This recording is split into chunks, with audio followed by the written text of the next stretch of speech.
Have you ever wondered why we call some creatures in the water sea monsters, but we don't call things on land monsters? Well, there's probably a good reason for that, which is that the waters of Earth, not the land, hold the most terrifying, mysterious, and sometimes unbelievable predators that usually always out-nightmare their terrestrial counterparts. And because there's been life for around 4 billion years, and everything is constantly changing, it's only natural that tons of scary and frankly twisted oceans, seas, and their inhabitants have come and gone. But in the end, only one can take the crown as the deadliest. And it's hard to argue against that title going to a specific ancient seaway that existed tens of millions of years ago in the most unlikely spot of all. And what's really strange is that as fate would have it, its domain would one day give way to arguably the deadliest piece of land on Earth as well. And this wasn't just some coincidence, as its creation as the deadliest waters, and then the rise of the deadliest land, were both ultimately tied to a single event, which put the world in a collision course with both, so to speak. It all began roughly 100 million years ago in North America, when at the time, the continent looked remarkably a lot like it does today, at least from space. But when you got down on the ground, you'd find that nothing was normal. And I'm not even talking about all the dinosaurs or pterosaurs mocking about, but rather the land itself, as it was undergoing immense chaotic changes, with 2 tectonic plates bashing into each other on the regular, causing frequent massive volcanic eruptions and creating vast mountain ranges. The volcanic activity alone likely upended life in the area and made things rather difficult.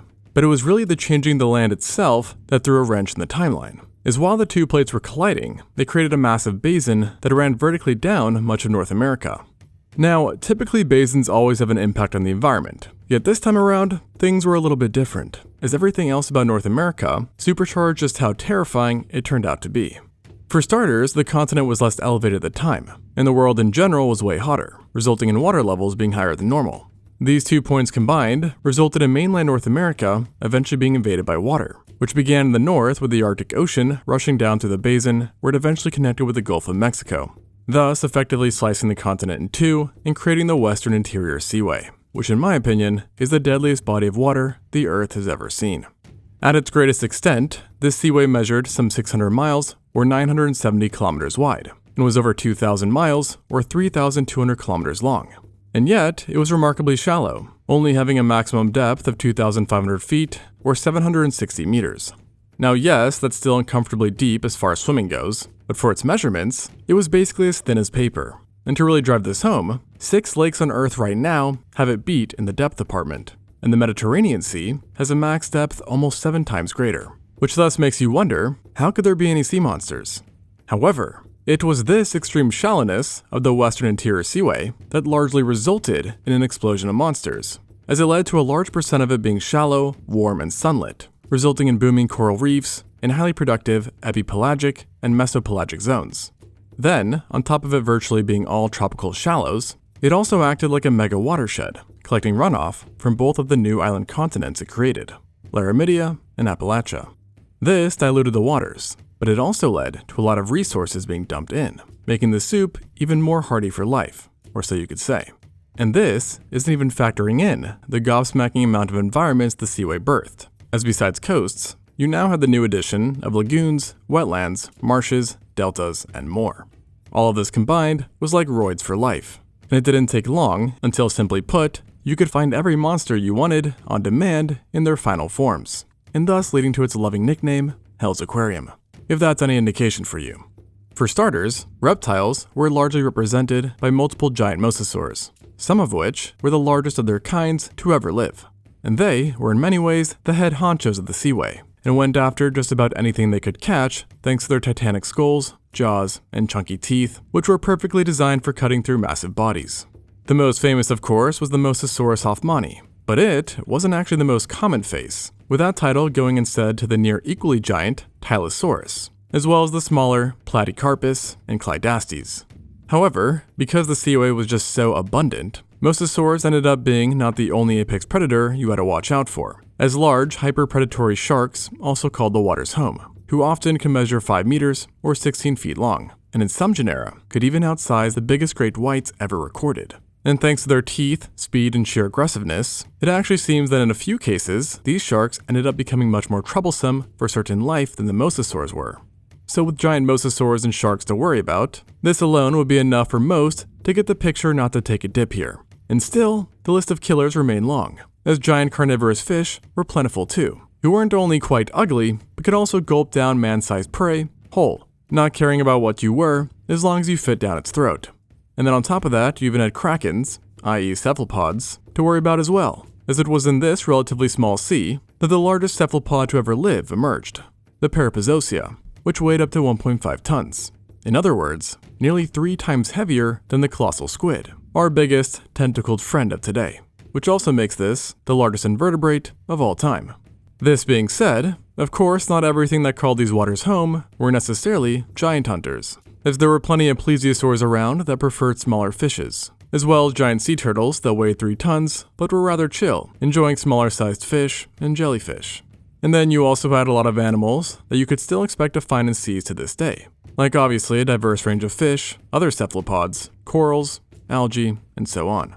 And as one might expect, it wasn't just aquatic creatures that got a piece of the pie, as the rich waters led to a mind-blowing amount of pterosaurs, and may have been directly behind the most successful one ever, at least from a number standpoint, the Pteranodon, which we know of through over 1,200 different specimens, and each of them could be 6 meters or 20 feet long, so by no means small. And then on top of this, it was also thanks to the sea's creation that we got one of the largest crocodilians ever, Deinosuchus, an 8-ton behemoth with a bite strong enough to obliterate bones, while also having absolutely overpowered armor which covered nearly its entire body. And to make this an even scarier prospect, this croc did not necessarily live solely in the sea, as it was found primarily along the seaway's coasts and adjoining waterways, giving you just one more reason to steer clear. And ultimately, no place was spared by the sea's influence, as even fully terrestrial animals got a power-up from the seaway's formation, mainly since the division of the continent resulted in 2 brand new islands, Laramidia and Appalachia, which both became very diverse with different ecosystems, and resulting in North American dinosaurs undergoing a lot of diversification. So much in fact that when the golden era of the seaway began, the land was climaxing too, so to speak, reaching levels of life unseen in ages. And both islands ended up producing their very own unique animals. And if you were planning a time travel getaway to one of them, here are a few key differences you might want to know. The western island, Laramidia, had on average much larger dinosaurs, possessing numerous sauropods which were more rare in Appalachia, while ceratops and ankylosaurids were much more prevalent here as well. You could also expect to encounter far more snakes while walking around, and though lizards in general were less common, the continent did have a pretty major insect problem, so make sure to bring bug spray. Though to be honest, I doubt you'd notice it that much, as the biggest problem was the presence of relatively large tyrannosaurs, of whom a few evolved massive skulls and bodies, outsizing anything found in Appalachia. Yet, with all this said, don't think the eastern island was some peaceful paradise. No siree. Because while larger tyrannosaurs hadn't really taken root there, many smaller, yet still deadly ones did, namely the Dryptosaurids, who typically had longer, more versatile arms and claws. Plus, Appalachia had a dromaeosaur infestation too, as well as an increased number of large nodosaurs, hadrosaurs, lizards, and then get this, carcharodontosaurs, or at least one unnamed kind. And then, in a twist, it was here that dinosaurs met their match, as Appalachia was eventually overran by crocodilians. And not just the Deinosuchus, who was the most plentiful here, but also numerous other kinds of aquatic, semi-aquatic, and even terrestrial crocs. And for what it's worth, I'll also mention that for a short time in the early days, Allosauridia, and even the Acrocanthosaurus, possibly called this place home. So clearly, while life inside the western interior seaway was thriving, so was life on land. And it wouldn't be crazy to have called North America the most chaotic place on Earth, both in terms of land and sea. But the western interior seaway still had one final trick up its sleeve, as its presence had unknowingly laid the foundation for the most iconic dinosaurs of all time. While the sea had always kept animals on their toes by fluctuating in terms of sea level, things started to take a permanent turn some 70 million years ago, as the water started to recede, and would basically never stop, courtesy of the continental plates starting to uplift, resulting in the land rising higher and thus slowly draining the waters. While the sea receded, its disappearance, as well as the plate movements itself, had large physical impacts, and influenced the climate too, which potentially resulted in the fact that within a couple million years, only 20% of the dinosaurs from the seaway's glory days were left standing. Not to mention that many in the waters disappeared too, like Cretoxorhina, Archelon, and Deinosuchus. So at first glance, this may all seem bad for life, and good for any potential time traveler looking to stay in one piece. However, as the saying goes, one man's, or dinosaurs, misfortune is another's opportunity. And while we do not know exactly where the seaway stood by 68 million years ago, we do know that it was greatly reduced, and in doing so, had created a very peculiar situation, as it opened up a huge amount of new land ripe for the taking, and created fertile soil through the sediment it left behind. And it was in this very vacuum that the most infamous place on Earth arose, which housed animals so legendary that of all the formations we know of, it has become the best known, and that is Hell Creek. Its domain stretched out across portions of present-day Montana, Wyoming, North Dakota, and South Dakota, which had all prior been completely submerged by the seaway. And in its absence, the area had become a vast floodplain littered with swamps, forests, rivers, and lakes, which are all great for life. But something was still different about this place, as it was home to a lot of dinosaurs who were also record breakers. Chief among them, possibly the largest predator to have ever walked the earth, the Tyrannosaurus rex. It was partially thanks to the seaway's reduction and fauna turnover that it became the sole large predator in North America, and was without a doubt the baddest predator on the entire planet at the time, and perhaps ever, at least on land, as it was built like an absolute tank that can only be truly appreciated when comparing it to other giant carnivorous theropods. And for now, it tentatively remains the biggest of them all, at least from a weight standpoint, with the largest known femur indicating a weight of possibly 12.5 tons, while average sizes were between 5.4 and 8 tons. And just for good measure, the biggest complete specimen, dubbed Scotty, also holds the title as the largest completed theropod specimen known thus far. And as the rule goes, with great size comes even greater jaws. And the T-Rex had a titanic head, which was larger than a grown human, and filled with giant, pointed, and slightly serrated teeth that can be pretty much summarized as lethal bananas, and were absolutely overpowered thanks to massive muscles which let it bite down with over 60,000 newtons of force, which, to put that into perspective, is 3 times greater than the current strongest bite force on Earth, and is strong enough to pulverize armor, muscle, and bone. And upon impact, it basically vaporized everything it touched, as evidenced by fossilized turds which contained bones smashed so finely that they were like sand. On top of this, despite their appearance, the Rex also had deceptively strong arms that together could pick up weight close to half a ton, or pin struggling animals. And then to complete the package, besides having remarkable vision and smell, there's also a chance that this creature was social, possibly forming packs, or at least congregating when blood was spilt. So, not great. And in the end, this was pretty darn close to a perfect predator, and its size, plus bite, allowed it to hunt giant herbivores that were often absolute units themselves, being off the menu for the vast majority of other predators. So clearly the Rex was one bad apple, and the last predator you'd want to run into, which is why Hell Creek was so deadly, as it was here that the king was the strongest, with a paleo study finding that it was the second most common dinosaur. And while it did live elsewhere in America, 85% of named specimens have come from this one place alone, so good luck trying to avoid one. And for the cherry on top, the T-Rex was quite rowdy even when not hunting, as among specimens many show signs of nasty fights, and in some cases, bear evidence of cannibalism. And honestly, the only saving grace was that due to its absurd robustness, the Rex wasn't exactly cheetah-like, and probably didn't bother much with smaller fleet-footed prey.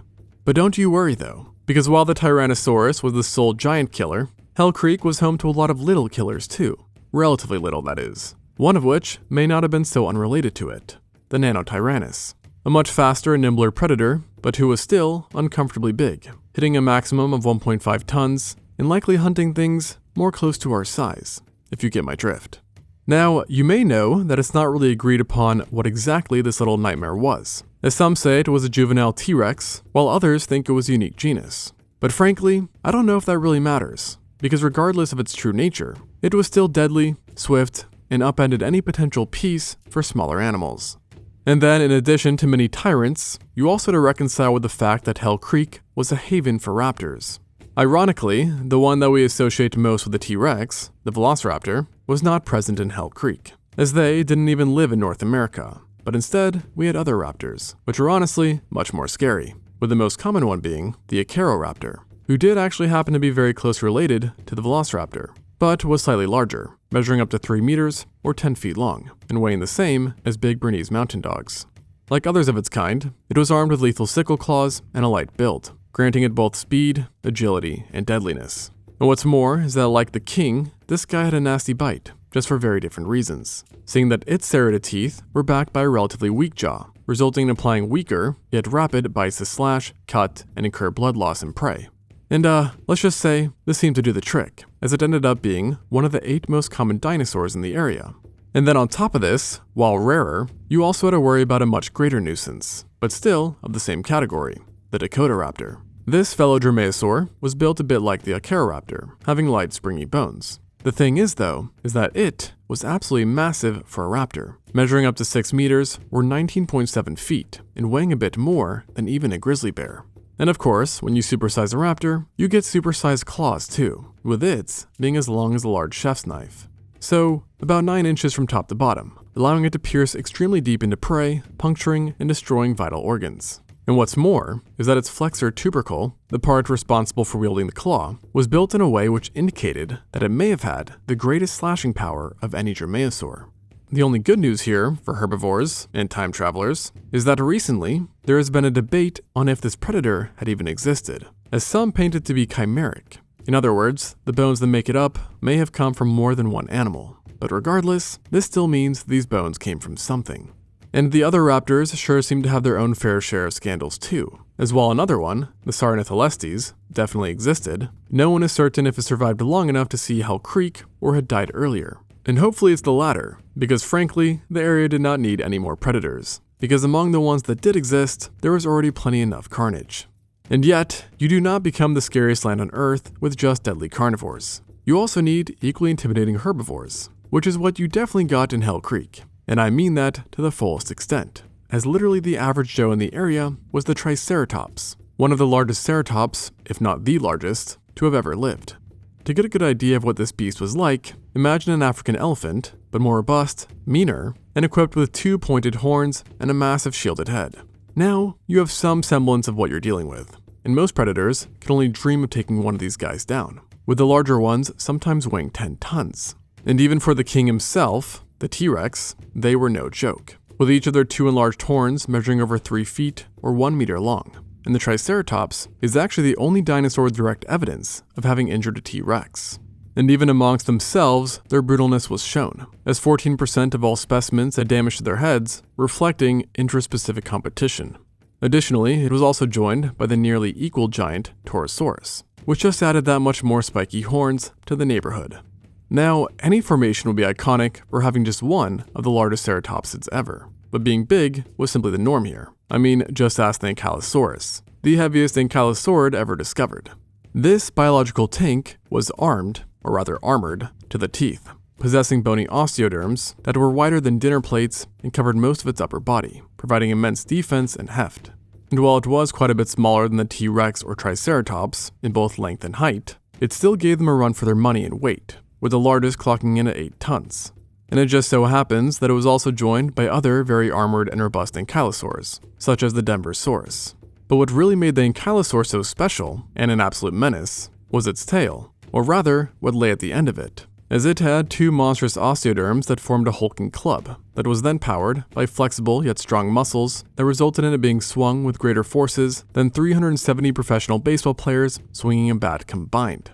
And based off of more recent studies, it possibly goes up to 1,000 players combined. So, enough to shatter even a T-Rex's leg upon impact. And while not set in stone, it is one of the few large animals from Hell Creek that's yet to be found with any damage tied to predators, meaning it was such a beast that even the biggest theropods in existence left it alone.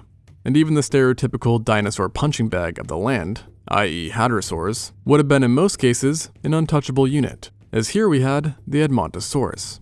This hadrosaur was among the biggest to ever grace the earth. And most forget that once in a blue moon, specimens indicate that exceptional individuals could grow to be 13 meters or 43 feet long, and most likely weighed more than most T-Rexes that it lived with. And sure, it didn't have any clear visible weapons, but as far as titans go, it had speed, surprisingly powerful legs, and a robust tail. So think of a mega-sized bull just without the horns, and then throw in some deadlier kicks and a huge tail as well. So suffice to say, it probably wasn't easy pickings, despite how hadrosaurs are often depicted. And that's even before factoring in their tendency to stick to large herds, the scale of which would make anything today look absolutely laughable. So between all these giants, you pretty much had to be a titan amongst titans to even fathom getting by here. And lower to the floor, smaller predators still had their work cut out for them. Because remember that trend about them being big? Well, it extended to others too. For example, one of the 4 pachycephalosaurs, known in Hell Creek, was the largest of its entire clade, being close to half a ton, and had a built-in battering ram that it was very generous with using. showcased by multiple specimens found with cranial dents and cracks.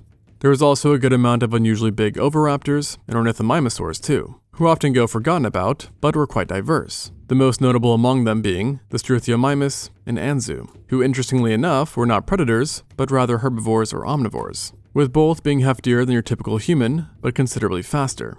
And in the case of the Struthiomimus, reconstructions have given it a top speed of 80 kilometers or 49.7 miles per hour, so almost twice as fast as Usain Bolt's top running speed. And ultimately, even birds seem to have gotten a bit of that good seaway stuff, as one of the largest avian dinosaurs of the time, Magnus avis, lived in Hell Creek, with its name literally meaning big bird, but not that big bird. So dinosaurs truly had Hell Creek on lock. However, as resource heavy as Hell Creek, non-dinosaurs will no doubt spring up too, and a wide variety of interesting ones came to make the land their home. I mean, we may even have to thank it for boids overall, as the earliest known one was actually found in this formation. Meanwhile, various crocodilians perused the waters, making any drink a exciting task, and then on land you had carnivorous lizards, which reached sizes seldomly seen before.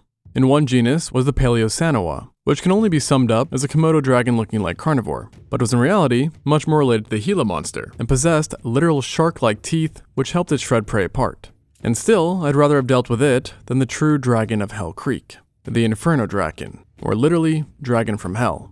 Now in reality, this was not a Game of Thrones dragon, but rather a giant pterosaur, specifically an Asdarchid, that for a long time was actually thought to be Quetzalcoatlus, but is now recognized as a distinct genus. And in life it had a wingspan of about 4.2 meters, or 14 feet, which is giant for a pterosaur, or really anything for that matter. And yet its true strength was not from its wingspan, but rather from its height. You see, while standing on its knuckles, it would have been able to easily peer straight over your head, and was equipped with its own titanic noggin that sported a pointy, sharp, long beak. And opposed to most pterosaurs who normally hunt fish, it's hypothesized that this guy preferred to stalk the lands on foot, using its large beak to swallow prey whole or pick them apart. And it's generally considered to be a mesopredator, meaning if you were a small juvenile dinosaur, squamate, or mammal, you were in for a whole world of hurt. So really, the only thing I can say about this is that it seems like wherever you were, Hell Creek had you covered with nightmarish animals.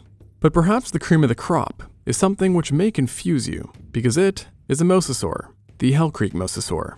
Now, this may seem odd, as I said Hell Creek wasn't a seaway, and yet in 2021, researchers found a mosasaur specimen here, and a monstrous one at that, with most estimating it to be 11 meters or 36 feet long, with a few even more liberal estimates giving it numbers as high as 15 meters or 49 feet, which if was the case, meant you'd have needed a bigger boat.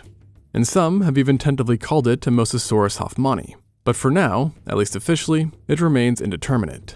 But at this size, it's hard to see how anything was off the menu, and even an unlucky T-Rex who ventured too close to the water might have become a snack. But the bigger and more perplexing question is what it was doing in Hell Creek. For a long time, researchers knew that the environment had a lot of aquatic creatures, like fish and a bunch of turtles, yet these were mainly found in fresh or brackish waters, and in far more inland locations than where you'd expect to find a full-fledged mosasaur to be.